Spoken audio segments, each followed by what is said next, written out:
La primavera di Marca ha il sapore inconfondibile dell'asparago bianco di Cimadolmo IGP, protagonista sulle tavole e non solo in questa stagione.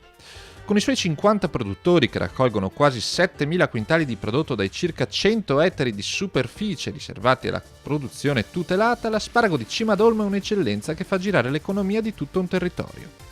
Un grande contributo alla sua promozione lo dà la Proloco di Cimadolmo con la festa dell'asparago bianco di Cimadolmo IGP, che nei suoi 39 anni di storia è diventato un punto di riferimento per il mondo agricolo e la ristorazione. Un'attività promozionale per un prodotto così importante deve essere fatta.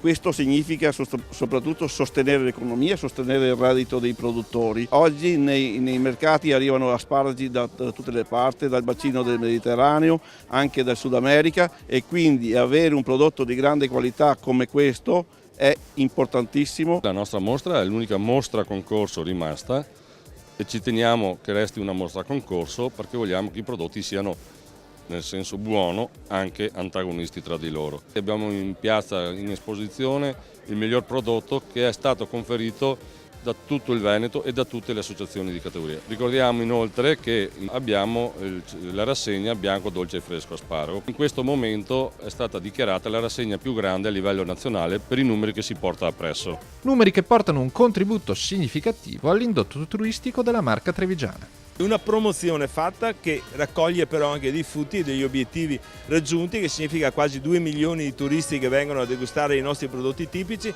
che significa aver fatto una filiera di produttività che sta andando anche extra Europa come prodotti tipici, perché ormai sono conosciuti a livello internazionale, ed è una soddisfazione per la qualità, perché l'agricoltura, ricordiamolo, rappresenta il mantenimento delle nostre campagne, il mantenimento del verde, il mantenimento di questo paesaggio meraviglioso che abbiamo in provincia di Treviso. Manifestazione di punta della rassegna Germogli di primavera, la festa oggi è anche un punto di incontro tra i produttori delle diverse varietà di asparago del Veneto, ma soprattutto è quel luogo di aggregazione in cui si conservano i valori della tradizione. Possiamo definirla la risposta veneta ai centri commerciali aperti di domenica. Visto e considerato che noi sappiamo benissimo che non è che si può dire facciamo lavorare i commessi e le commesse la domenica perché altrimenti la gente non sa dove andare, e il centro commerciale ha anche un risvolto sociale. Il risvolto sociale c'era il Piave, c'erano le colline, tutte le piste ciclabili che abbiamo finanziato che spesso sono vuote, inutilizzabili, e tutto quello che è il contesto della natura e dei paesaggi del Veneto.